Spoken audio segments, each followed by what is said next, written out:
RTP.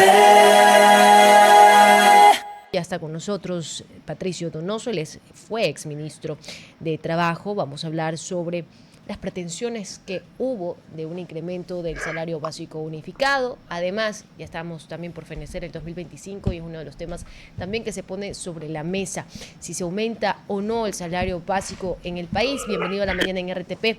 Arquitecto Donoso, gracias por acompañarnos. Muchísimas gracias, yo soy el agradecido y listo para conversar de un tema sensible como es la fijación del salario y olvidarnos de ciertas bromas de mal gusto dichas por un dirigente indígena que no tiene sentido. Inicio con esto, arquitecto. La verdad de que es importante muchas veces demostrar con cátedra. Yo veía a un alcalde actual en Cuenca explicando con manzanas y peras una situación, y yo creo que hay que explicar este mismo caso de la misma forma, de manera catedrática, de manera también de alguien que ha estado ocupando un ministerio como tal, que entiende de la materia y que pues sabe los mecanismos que se necesitan y las herramientas también y la fórmula que se tiene que tener para el aumento salarial. ¿Por qué es inviable o por qué podría ser viable y cuánto podría ser realmente si se da un aumento para el 2026 del salario básico unificado, arquitecto Donoso? Subir el salario, como pretende el señor Vargas, a $650, es decir, un 40%, créame, no soporta ni la economía suiza. Habrían miles de pequeñas empresas, MIPYMES, medianas y pequeñas empresas, que tendrían que cerrar sus puertas porque no podrían soportar económicamente ese aumento. Y ojalá el señor Vargas me esté escuchando. El Ecuador tiene el segundo salario básico unificado más alto de América. Por lo tanto, parece ser una broma de mal gusto, subir de forma tal que él sabe, y esta es la parte que más me molesta, él sabe que es inaplicable subir a 650. ¿Por qué lo hace? ¿Por qué lo dice? Está generando una expectativa falsa, que seguramente lo que intenta es tener adeptos, gente que no tiene claro el tema, pero, señor Vargas, hay un procedimiento para la fijación del salario básico unificado que debe regir para el subsiguiente año. Y rápidamente, si usted me permite, son 3 pasos rápidos. Adelante. Aunque previamente, por supuesto, el conformar el Consejo de Trabajo y Salarios. Ese Consejo de Trabajo y Salarios está conformado por miembros, representantes de los trabajadores y de los empleadores. Esto no es broma. Esos representantes son precisamente elegidos por los trabajadores y por los empleadores respectivamente. Yo tengo el gusto de que cuando fui ministro de Trabajo, por primera vez en la historia, hubo 2 mujeres parte de este consejo. La señora Arellano, representante de los trabajadores, y la señora Tania Pazmiño por parte de los empleadores. Y veo que hoy la ministra Ivonne Núñez ha logrado algo similar y me alegro y le felicito. Está María Paz Gervis, la señora Arellano. Esa participación del Consejo de Trabajo y Salarios es clave para definir el salario. Ahora bien, el siguiente paso es receptar las opiniones de 3 instituciones claves en el país, a saber, Banco Central del Ecuador, con respecto a cifras de seguimiento, el INE, Instituto Nacional de Estadísticas y Censos, con respecto a los indicadores laborales, y la tercera, el Ministerio de Economía y Finanzas, sobre la inflación proyectada, porque el salario tiene que regir a partir del 1 de enero del siguiente año, por lo tanto es la inflación proyectada que es importante resolverla. Ahora bien, para ser rápido, viene una tercera reunión que es absolutamente importante, a través de la cual los representantes legítimos de los trabajadores y los empleadores hacen su propuesta. Si se ponen de acuerdo, este será el salario básico unificado a regir el próximo año. Si no se ponen de acuerdo, hay una 4ª reunión a través de la cual el ministerio deberá fijar ese salario en base a los parámetros económicos y no aquellas cifras dichas en medio de un paro provincial, secuestrada la provincia de Imbabura, soltar una cifra como que esto fuera una kermés. Absurdo de todos los absurdos. Arquitecto Donoso, buenos días. Buenos días. Entendiendo esto y tratando de hacerlo aún más concreto. En concreto, ¿cómo le explicamos a una persona que estuvo participando en estos bloqueos, que salió de su comunidad por las razones que sabemos que salieron, que de qué depende un salario? ¿De qué depende un salario en términos económicos? ¿De qué depende un salario en términos de mercado? ¿Cuál es el concepto básico del salario y por qué los salarios corresponden a un mercado laboral? Hay que hacer referencia al artículo 328 de la Constitución Política del Estado, el artículo 118 del Código del Trabajo y los artículos inherentes al decreto o acuerdo ministerial del 2020, del 14 de febrero del 2020, aún antes de que yo sea ministro del Trabajo, para saber qué busca el salario básico unificado. Busca establecer el valor mínimo que debe obtener un trabajador en relación de dependencia. Y claro, los factores económicos del país son muy importantes. A tal punto, y déjeme decirle, que Argentina tiene un salario básico unificado de $304, Bolivia de 313, Chile de 395, Colombia de 244, Perú de 233, Uruguay de 381. Y claro, esas cifras las menciono porque están en relación directa a la situación económica y crecimiento económico de esos países. Venezuela, que es un desastre el manejo del dictador Maduro, tiene un salario básico unificado de $2.50. Para que vea usted la referencia que tiene, contestando a su inquietud periodística, la realidad económica del país. El Ecuador tiene 470, el segundo salario más alto de América. Entonces, es importante decir una gran verdad. Ojalá los trabajadores pudiesen ganar más, por supuesto que sí. Pero para hacer eso, para tener aquello, necesitamos crecer económicamente. Y no vamos a crecer económicamente porque el señor Vargas organiza el paro que organizó, o lo que hizo el señor Issa en el 2019 y en el 2022, donde se perdieron millones de dólares. Primero. Segundo, hay una demagogia tan grande que por un lado se pide que no se dé la extracción petrolera y a los 15 minutos se pide que parte del ingreso petrolero esté entregado a ellos. Por Dios, ¿a qué jugamos? Seamos un país serio, definamos el salario básico unificado en base a las cifras reales del país y no a la ilusión de alguien. Entonces, termino esta parte diciéndole que ojalá podamos o puedan los representantes de los trabajadores y empleadores ponerse de acuerdo en el salario básico unificado. Cuando yo fui ministro el primer año, 2021, hicimos un aumento importante porque era una especie de compensación, ya que el año anterior a aquel no hubo aumento salarial en virtud de la pandemia. Y claro, teníamos que resarcir a los trabajadores y lo hicimos con enorme gusto. Y subimos de $400 a 425, que es más o menos el 6%, que es un importante porcentaje más alto que el valor inflacionario. Hay que estudiar las cifras. Por eso es que se respetan las opiniones técnicas del Banco Central, del Instituto Nacional de Estadísticas y Censos y del Ministerio de Economía. Así se fija el salario básico unificado. Arquitecto, viendo justamente que se ha incrementado en los últimos años lo que acaba de decir un 6%, ¿usted cree que el sector empresarial realmente el día de hoy tiene la capacidad de absorber otro incremento o podría poner en riesgo más plazas de trabajo considerando que la economía no se ha estabilizado? La pregunta es muy buena.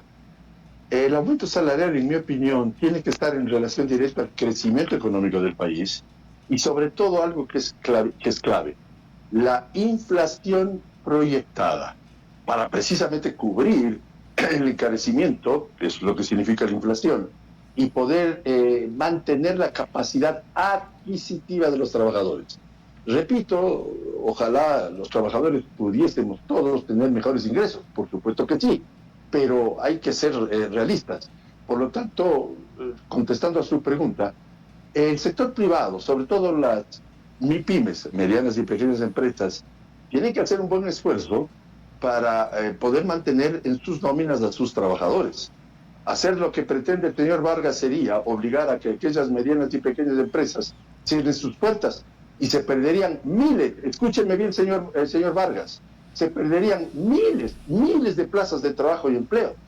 Pero en relación a su pregunta, que me parece muy pertinente, sí tiene ese grupo de MIPYMES, medianas y pequeñas empresas, la capacidad de absorber por lo menos el valor inflacionario. Eso sí, y así debe ser. Esto es un tema técnico, no un tema político. Arquitecto, otra pregunta. Claro. Estamos a puertas de probablemente una constituyente. Cuando vayamos a esta constituyente vamos a tener un dilema frente al trabajo. La protección de los trabajadores actuales con aumentos salariales, eso va a ser tratado en la constituyente de alguna manera en la Constitución, versus la ampliación de la base de trabajadores. Desde su perspectiva, en su experiencia como ministro, ¿cómo manejar estas dos variables? Porque si subo el salario de los trabajadores que ya tengo, estoy limitando la capacidad de las empresas para tener este gasto en salario y voy a tener menos gente trabajando bajo la misma masa salarial. Si aumento el acceso, debería de alguna manera reducir o redistribuir esta masa salarial.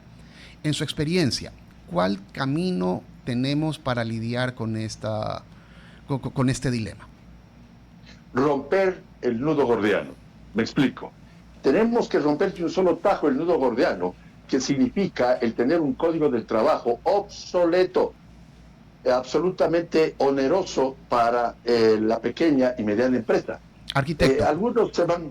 ¿Y cuáles son las características específicas de un código de trabajo moderno que trabaje tanto para las empresas como para los trabajadores? 5 características básicas de este código de trabajo ideal. La primera, eliminar la torpeza constitucional, y me refiero a la constituyente, y aquí esa fue la parte primaria de su pregunta, la torpeza constitucional de prohibir el trabajo por horas.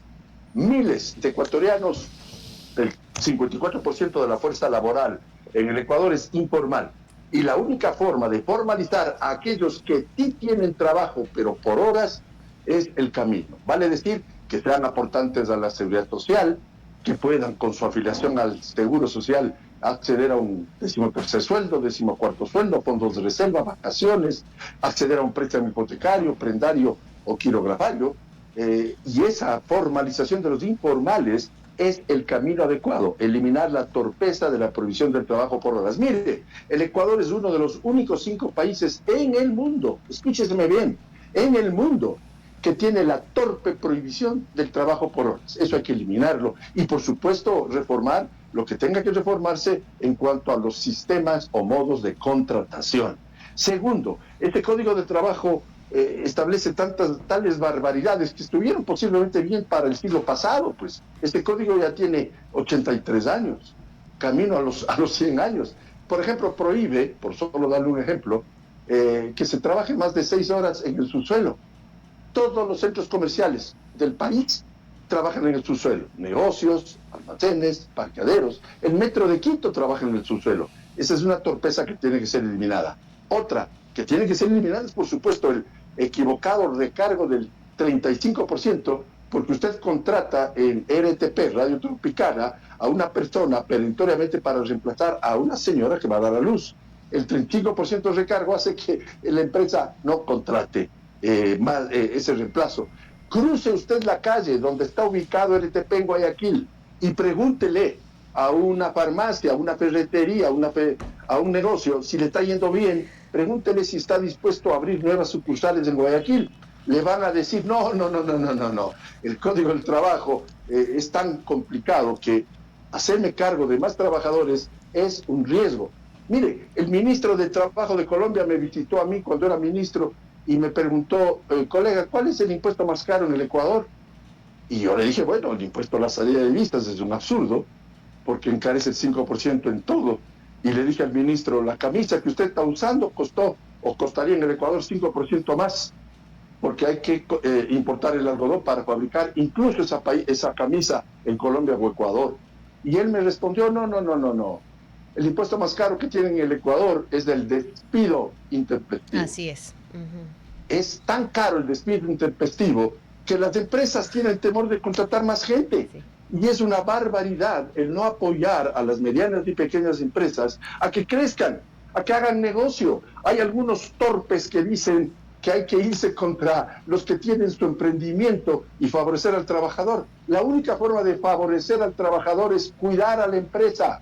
Por eso es que yo he tomado como propia la frase de la Cámara de Comercio de Guayaquil, que alguna vez dijo que el buen trabajador se pone la camiseta de la empresa y el buen empresario se pone los zapatos del trabajador. Esta relación adecuada entre trabajador y empleador es clave. Pero aquí, algunos asusan para que se vayan los estamentos públicos contra los empresarios. Arquitecto Donoso, y en ese sentido, y compartiendo ciertos criterios, ¿cómo buscamos también, por ejemplo, lo que usted acaba de decir muy bien en una frase, un equilibrio? Porque también el maniqueísmo, y que lo hablamos y lo hemos hablado durante toda esta hora de programa en la mañana, viene que, por ejemplo, en el lado del trabajador busca justamente pues terminar pidiendo todo lo que requiere la ley para cuando son despedidos de manera intempestiva, porque de alguna u otra forma la empresa que lo despide tampoco cumplió con ellos en muchas obligaciones que tenía. Entonces, ¿cómo buscamos ese punto medio? Porque sí, incluso yo me recuerdo que hace unos años leía que la OIT también alertaba de que no se cumplen, o que en Ecuador es muy difícil, por ejemplo, cobrar ciertas obligaciones o ciertos rubros para quienes han sido despedidos de manera intempestiva. Por otro lado, por ejemplo, el trabajador también se ve afectado cuando ya comienza a llegar a los 17, 16 años de antigüedad en una empresa. ¿Cómo poner ese punto medio en el cual la empresa entienda que tiene que ponerse en los zapatos del trabajador y que tiene que también pues comenzar a promover tal vez antigüedad, algo que se veía en las empresas de años atrás, y cómo también hacerle entender al trabajador que hay que comenzar a buscar esa equidad o ese punto medio en cuales ambos lados se protejan o puedan pues buscar ese equilibrio para que una empresa no quiebre y siga existiendo esa plaza de trabajo. Si la normativa laboral la modernizamos y establecemos un trato importantemente respetuoso entre trabajadores y empleadores, empezaremos a establecer el camino que usted lo señala y con acierto. Pero para ello hay que tener una buena relación que implicaría el romper el nudo gordiano que hoy tenemos. Un nudo gordiano que no puede ser desatado, porque en los últimos 40 años el empleo sube un poquito, baja otro poquito, es una especie de columpio. Sube y baja y sube. La única forma de tener crecimiento en el número de ecuatorianos en las nóminas de las empresas es cuidar a las empresas. El momento en que las empresas estén con la normativa laboral protegidas con seguridad jurídica, ese día esas empresas contratarán más de ecuatorianos. Es que de esto se trata al final del día. Y hay otro tema muy importante que pocos lo nombran: eliminar la torpeza de la prohibición de los arbitrajes internacionales. Okay. Es tan bárbaro esto que los inversionistas, le pongo un ejemplo, francés, que viene con una billetera bien grande al Ecuador y firma un contrato con el Estado ecuatoriano, si cae un litigio, el árbitro es del Estado ecuatoriano. Es como que en el partido Barcelona-Emelec el árbitro sea del Emelec o del Barcelona, que no tiene sentido. En el mundo entero funcionan los arbitrajes internacionales para permitir que esa inversión extranjera, vía seguridad jurídica, venga al Ecuador y te genere más y nuevas plazas de trabajo, miles de plazas de trabajo y empleo. Mire usted, el Perú tiene 5 presidentes presos. Sin embargo, la normativa laboral y la institucionalidad es tan respetada que cuando aquí el correísmo metió en serios problemas a las empresas, muchas empresas ecuatorianas se fueron al Perú, se fueron a Lima a trabajar. Entonces, para tener esa buena relación que usted hace mención y esa justicia entre empleadores y trabajadores. Hay que reformar estas barbaridades que tiene la Constitución de Montecristi y reformar las equivocadas percepciones que tiene el Código del Trabajo. Gracias, Mire, arquitecto. El Código del Trabajo establece 90 días de prueba.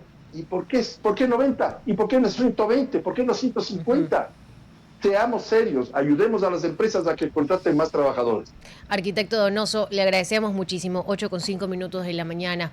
El debate es largo y afortunadamente aún no tenemos los resultados de la consulta popular. Ojalá que nos escuchen, ojalá que este debate pues se eleve y podamos tener mejores resultados y condiciones laborales también para el país. Se lo necesita. Gracias por habernos acompañado, arquitecto, muy amable. Yo soy el agradecido. Muchísimas gracias a ustedes. Vamos a una pausa y ya regresamos con más. RTP